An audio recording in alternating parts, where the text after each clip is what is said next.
Morning students, fifth class science lesson number 2। ये आपका lesson number 2 मानव रोग और उसके उपाय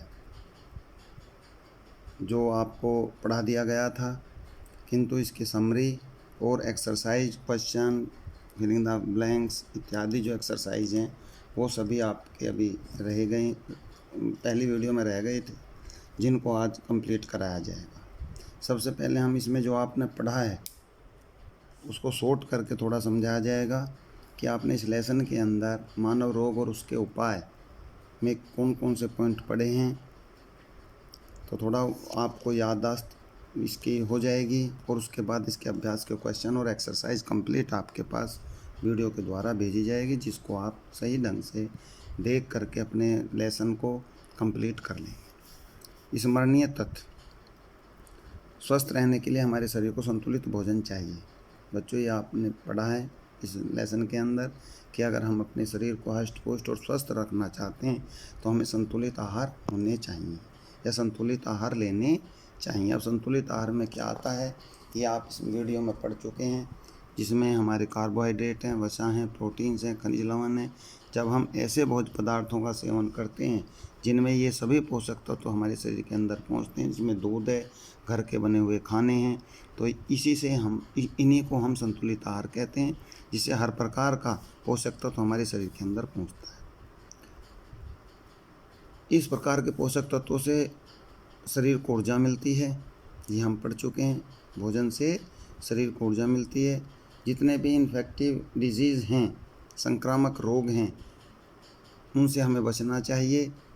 या अगर हम इस प्रकार के भोज्य पदार्थों का सेवन करते हैं तो बच्चों हमारे शरीर के अंदर इम्यूनिटी पावर बढ़ती है, इम्यूनिटी की शक्ति बढ़ती है और हम इन संक्रामक रोगों से लड़ने की क्षमता हमारे शरीर के अंदर बढ़ जाती है।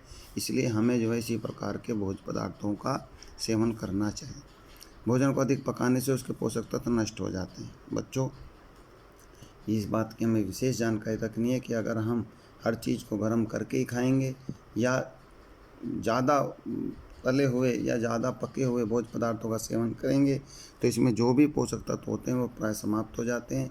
इसलिए हमें सब्जियों के साथ साथ जो हमारी सब्जी बनती है उसके साथ साथ फ्रूट्स, सलाद इत्यादि का भी सेवन करना चाहिए, क्योंकि आप जानते हैं कि सलाद भी कच्ची खाई जाती है और फ्रूट्स भी कच्चे खाए जाते हैं, जिनको उबालने की या गर्म करने की कोई आवश्यकता नहीं होती।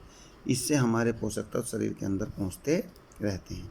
कैल्शियम की कमी से हड्डियां कमज़ोर हो जाती हैं, ये भी हम पढ़ चुके हैं कि अगर शरीर के अंदर कैल्शियम उचित मात्रा में नहीं पहुंचता है तो हमारे हड्डियां जो हैं शरीर की वो कमज़ोर हो जाती हैं और इनसे जो है हमारे शरीर में कमज़ोरी आ जाती है, जिससे शरीर के अंदर कई प्रकार के रोग उत्पन्न हो जाते हैं।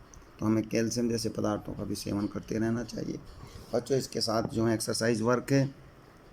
सबसे पहले हम क्वेश्चनों पर चर्चा करने वाले हैं कि क्वेश्चन कौन से हैं, कैसे आपको करने होंगे। क्वेश्चन नंबर 1 है, शरीर रोगी कब बन जाता है। तो देखिए बच्चों, ये 4-5 क्वेश्चन इसमें दिए गए हैं कि शरीर रोगी कब बन जाता है। जब शरीर में पोषक तत्वों की कमी हो जाती है या हमें संतुलित आहार नहीं मिल पाता है, किसी प्रकार से हमें फ्रूट्स, सलाद, दूध इत्यादि की कमी हो जाती है और हमारे शरीर की इम्यूनिटी पावर, जो रोगों से लड़ने की क्षमता है, वो कम हो जाती है, तो हम रोगी बन जाते हैं या हमारा शरीर कई प्रकार के रोगों से पीड़ित हो जाता है। ये क्वेश्चन का आंसर मैंने आपको समझा दिया है, जिसको आप अपनी पहले रफ कॉपी में लिखेंगे, उसके बाद फेयर कॉपी में लिखने का प्रयास करेंगे। बुक से भी आपको ये क्वेश्चन का आंसर मिल जाएगा। भोजन के कोई 2 प्रमुख कार्यों का वर्णन कीजिए। भोजन के 2 प्रमुख कार्य हैं, जिसमें सबसे पहला है कि शरीर को पोषक तत्व, भोजन के द्वारा पोषक तत्व पहुँचते हैं और इन पोषक तत्व नंबर 2 है, भोजन से हमें ऊर्जा मिलती है। कुपोषण रोग किसकी कमी से होते हैं। जितने भी भोज्य पदार्थ हैं जैसे कार्बोहाइड्रेट, वसा, प्रोटीन्स, खनिज लवण इत्यादि जितने पदार्थ हैं जिससे शरीर को ऊर्जा मिलती है, अगर ये शरीर में उचित मात्रा में न मिलें या उचित मात्रा में न पहुँचें तो हम कुपोषित हो जाते हैं, अर्थात विभिन्न प्रकार के रोग हमारे शरीर के अंदर तैयार हो जाते हैं और उनसे लड़ने की क्षमता हमारे शरीर की समाप्त हो जाती है। रतौंधी रोग का कोई एक लक्षण बताइए। शाम के समय या सूरज छिपने के बाद जब मनुष्य को दिखाई नहीं देता है तो इस प्रकार के रोग को रतौंधी रोग कहते हैं, जो विटामिन ए की कमी के कारण होता है। तो हमें विटामिन ए के स्रोतों का भी सेवन करना चाहिए। लास्ट क्वेश्चन है, स्कर्वी रोग किस विटामिन की कमी से होता है? स्कर्वी रोग विटामिन सी की कमी से होता है। तो इस प्रकार हम इन क्वेश्चनों का आंसर पहले जो है रफ कॉपी में लिखें, उसके बाद हम इनको फेयर करें। हर क्वेश्चन मैं इसमें आपको समझा दूंगा, जिससे आप फिर वीडियो की सहायता से और अपनी बुक से इन क्वेश्चनों को कंप्लीट कर सकते हैं। अब बच्चों आगे चलता है मल्टीपल चॉइस क्वेश्चन। नींबू में पाया जाता है, इसके 4 ऑप्शन हैं, vitamin A, C, vitamin B और डी। ये सभी आंसर आपको जो बॉक्स के अंदर हैं, जो ऑप्शन आपको सही लगता है उस पर आप सही का चिन्ह लगाएंगे। तो आप जानते हैं कि जितने भी खट्टे फल हैं, जैसे नींबू है, संतरा है, इन सभी के अंदर विटामिन सी पाया जाता है। खट्टे फलों के अंदर विटामिन सी पाया जाता है। तो विटामिन सी के सामने हम इसमें सही का चिन्ह लगा देंगे। रतौंधी रोग कौन से विटामिन की कमी से होता है? रतौंधी रोग विटामिन ए की कमी से होता है। ऑप्शन सही क्या है? Vitamin A. कुपोषण का कारण है पोषक तत्वों की कमी, आयोडीन की कमी, विटामिन की कमी, इनमें से कोई नहीं। पोषक तत्वों की कमी कुपोषण का कारण है। विटामिन सी के स्रोत हैं खट्टे फल जितने भी होंगे, संतरे, अमरूद, टमाटर, उपयुक्त सभी। तो संतरे जो हैं विटामिन सी के स्रोत हैं। बच्चों, जैसा कि आप पढ़ चुके हैं कि विटामिन सी खट्टे फलों में ही पाया जाता है। कैल्शियम की कमी से कमज़ोर हो जाते हैं मांसपेशियां, आंतें, हड्डियां, उपयुक्त सभी। कैल्शियम की कमी से बच्चों हड्डियां कमज़ोर हो जाती हैं और हड्डियों के सामने हम इसमें सही का निशान लगा देंगे कि कैल्शियम की कमी से हड्डियां कमज़ोर हो जाती हैं। क्वेश्चन ये कंप्लीट हो चुका है बच्चों। अब है निम्नलिखित प्रश्नों के उत्तर दीजिए। ये भी क्वेश्चन है, ये भी आपको अपनी बुक से या वीडियो से करने होंगे। संतुलित भोजन क्या होता है? जिस भोजन में कार्बोहाइड्रेट, वसा, प्रोटीन्स, विटामिन, खनिज लवण की उचित मात्रा हो, उस भोजन को हम संतुलित भोजन कहते हैं। हम रोगी क्यों हो जाते हैं? अगर हमारे शरीर को भोज्य पदार्थों में उत्पन्न पोषक तत्व की कमी हो जाए, विटामिन्स की कमी हो जाए, खनिज लवण की कमी हो जाए, तो हम कुपोषित हो जाते हैं और कुपोषण के कारण हमारे शरीर की इम्यूनिटी पावर या रोगों से लड़ने की क्षमता कम हो जाती है और हम रोगी हो जाते हैं। विटामिन ए की कमी से कौन सा रोग हो जाता है? विटामिन ए की कमी से रतौंधी रोग हो जाता है। विटामिन सी की कमी से कौन सा रोग हो जाता है? विटामिन सी की कमी से बच्चों स्कर्वी रोग हो जाता है। कैल्शियम की कमी से कौन सा रोग हो जाता है? कैल्शियम की कमी से हमारी हड्डियां कमज़ोर हो जाती हैं। आयोडीन की कमी से कौन सा रोग हो जाता है? बच्चों, आयोडीन की कमी से घेंगा रोग हो जाता है, जो कि गर्दन में होता है। और इसकी पहचान क्या होती है कि गर्दन फूलनी शुरू हो जाती है, अर्थात गर्दन फूल जाती है और आयोडीन, समझ लीजिए आयोडीन की कमी है, उससे उस रोग को हम कहते हैं घेंगा रोग, जिसके पूर्ति हम नमक से करते हैं, क्योंकि नमक में ही आयोडीन पाया जाता है। बच्चों, रिक्त स्थान है जो आपको अपनी बुक से भरने होंगे। एक दो मैं आपको एग्जाम्पल के लिए बता देता हूँ। जैसे कैल्शियम की कमी से क्या कमज़ोर हो जाती हैं? हड्डियाँ कमज़ोर हो जाती हैं। तो बच्चों फर्स्ट में क्या आएगा? हड्डियाँ। हमारे शरीर में अधिकतर क्रियाएं के माध्यम से होती हैं। हमारे शरीर में अधिकतर क्रियाएं के माध्यम से होती हैं। तो किसके माध्यम से होती हैं? रक्त के माध्यम से होती हैं। हमें पर्याप्त मात्रा में पानी पीना चाहिए। हमारे शरीर में पोषक तत्व की एक उचित मात्रा की आवश्यकता होती है। क्योंकि उचित मात्रा का हम क्यों कहते हैं? इस प्रकार कहते हैं कि हम अत्यधिक मात्रा में अगर पोषक तत्वों को लेंगे तो भी हमारे शरीर को नुकसान दे सकते हैं।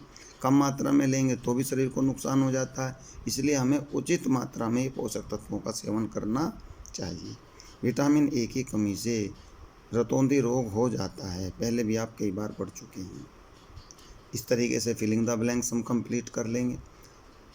ये कुछ स्टेटमेंट दिए गए, कथन दिए गए हैं। अगर कोई स्टेटमेंट सही है तो राइट का चिन्ह लगाएंगे, अगर कोई रॉन्ग है तो रॉन्ग का चिन्ह लगाएंगे। और इस प्रकार हम जो है इनको कर सकते हैं। रतौंधी से बचाव के लिए हमें गाजर, पपीता और हरी पत्तेदार सब्जियां खानी चाहिए। रतौंधी से बचाव के लिए हमें गाजर, पपीता और हरी सब्जियां, ये सही है, सही का आप चिन्ह लगा देंगे। इसके सामने ब्रैकेट है, ब्रैकेट में सही का चिन्ह लगाएंगे। जैसे नींबू में विटामिन सी अधिक मात्रा में पाया जाता है, आप जानते हैं खट्टे फलों में विटामिन पाया जाता है, विटामिन सी, तो ये बिल्कुल सही है, विटामिन सी नींबू में पाया जाता है। तो हम सही का चिन्ह इसमें लगाएंगे। रॉन्ग है, सही है, सही है तो राइट का चिन्ह लगाएंगे। विटामिन डी की कमी से स्कर्वी रोग हो जाता है, बिल्कुल गलत, तो यहाँ पर हम रॉन्ग लगाएंगे, क्रॉस का चिन्ह लगाएंगे। भोजन में पोषक तत्वों की कमी से हीनजनिता रोग हो जाता है, ठीक है। कमजोरी शरीर के अंदर आ जाती है, इम्यूनिटी पावर कम हो जाती है, रोगों से लड़ने की क्षमता कम हो जाती है, तो ये सही का चिन्ह लगाएंगे। विटामिन ए की कमी से स्कर्वी रोग हो जाता है, बिल्कुल सही। विटामिन ए की कमी से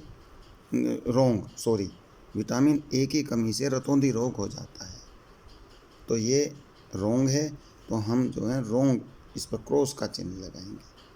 विटामिन ए की कमी से बच्चों स्कर्वी रोग हो जाता है, ये गलत है, तो हम यहाँ पर रॉन्ग का चिन्ह लगाएंगे, क्रॉस लगाएंगे।